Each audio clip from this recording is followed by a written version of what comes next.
Ladies and gentlemen, you're looking at the most impressive chicken dish that I could make given my current skill set. It's not that difficult for anyone, really. This started off as a full chicken that we deboned completely. Then I stuffed it with a mushroom mixture. Then I took it outside and smoked it on my Weber Smoky Mountain with hickory wood. Good thing I recorded all of it for all of you, and I know you can't wait to see it, and I can't wait to show you. So let's go.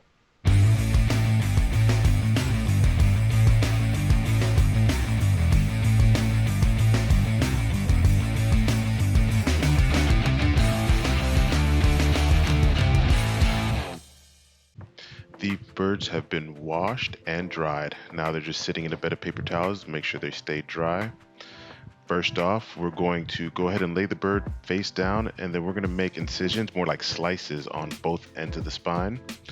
Then, after that, just pick a side. Begin running your knife closely to the rib cage, and then just follow the natural seam of the carcass. You just want to be as careful as possible. You do need a very sharp knife. You don't need to have the best knife skills. I don't have the best knife skills. In fact, this knife is way too big for this job, but I got it done on two birds. This is probably my fourth attempt doing this, and I first got introduced to it by Scott Ree at the Scott Ree Project. I'll give you the link to that video, and I just know that it was super impressive to look at, and I knew that I would be able to work on it. This is probably my fourth time doing it, and I am practicing up until Thanksgiving, because I'm definitely gonna stuff a turkey this year. I usually spatchcock turkeys, and I think Guga's already ahead of the game. I think he already had a video out on this same process, but he did it on a turkey. So I'm definitely gonna smoke this year. So every time you see a joint, you want to go ahead and try and separate all the tendons up into it, disconnect it if you can, and then just run your knife through it to clean it up. We just did that right there to separate the thigh. And now we're going to work on the breastbone. So what you want to do is run your knife again as close to the breastbone as possible. If you spatchcocked chickens before, you know that the breastbone does have like a little bit of cartilage. And then you just want to go ahead and remove the meat as close as possible without breaking the skin. And then when you get to that last little part, you can just go ahead and cut the whole middle section out. I'm going to pull this off and set it aside, and then we're going to work on the wings. The wings are going to come clean off. They're going to end up in a stock pot for later, so more videos on that to come. What we really need to focus on are the thighs. How are we going to do the thighs? First, we make an incision straight down to the bone. What we want to do is we want to tunnel that bone out. We want to expose as much of that bone as possible. We run our knife all the way around it, and once we get a good handle on that bone, then we literally just scrape the meat off until we get all the way down to the joint. Once we get to the joint, we try and break it off. If we can't break it off, then we can cut it off. We'll quickly show you on the other thigh. Again, we want to take the knife and slice all the way down to the bone, exposing as much of it as possible. We want to go ahead and tunnel around it if need be. Once we get a good amount of that bone exposed, we want to get a grip of that, and we want to scrape all the meat off of it until we expose the joint. Once we have the joint exposed, you want to go ahead and disconnect with either the knife, your hands, or both. We're going to take the same approach with the drumsticks as we did with the thighs. We're going to go in and expose as much bone as we possibly can. And then once we have a good handle on the meat, then we're going to scrape all the meat off the bone until we get to the very end. Only difference here is that there is no end joint, so that makes it a lot easier. We're just going to pull it through the skin, and then we're going to cut it straight off.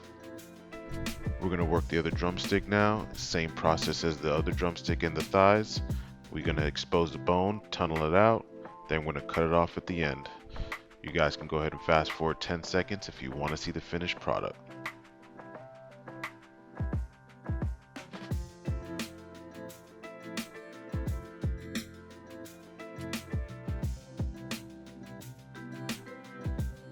And here we are. This chicken looks good. All spread out, it's completely deboned, and it's ready to be stuffed.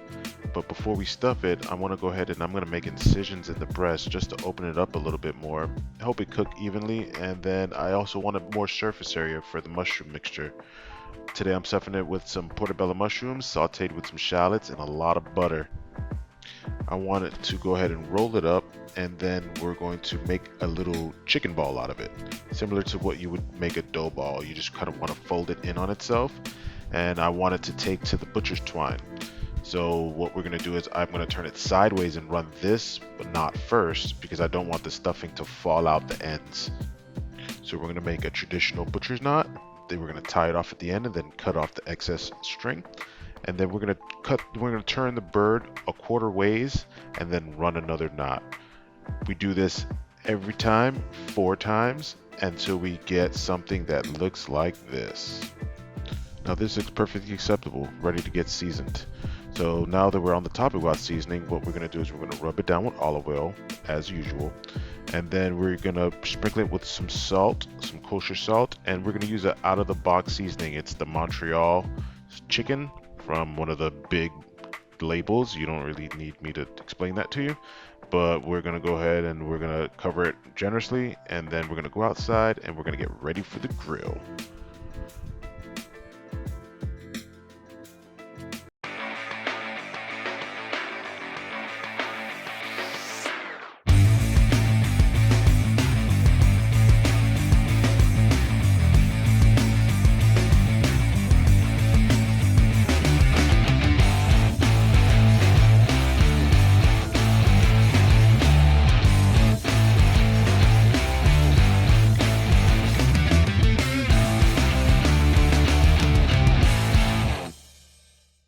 Our grill is all set up. Our chicken is on the grill, hickory smoked on the Weber Smoky Mountain.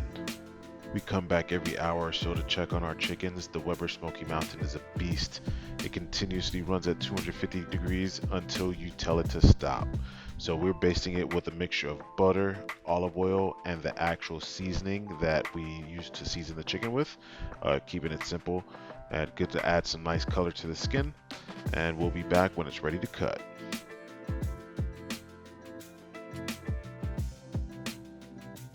We pulled our chickens off when it hit an internal temperature of 170 degrees.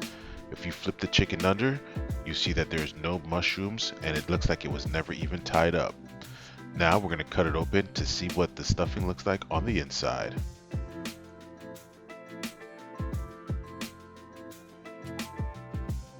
And it looks beautiful, delicious, tender, moist, and it tastes just as good as it looks. So now we're going to go ahead and take some pictures for the gram. I'm going to go ahead and get this board looking suitable for a thumbnail. And we're going to eat this. It's going to be amazing. So I want to thank everyone for tuning in. Hope you like our new intro. Please leave a comment below and let me know what you think about it. If you like this video, don't forget to give us a thumbs up. That always helps, our ego included. And if you like our videos, please subscribe. And don't forget to follow us on social media. We're on Facebook, Instagram, and Twitter. Thanks. Come again.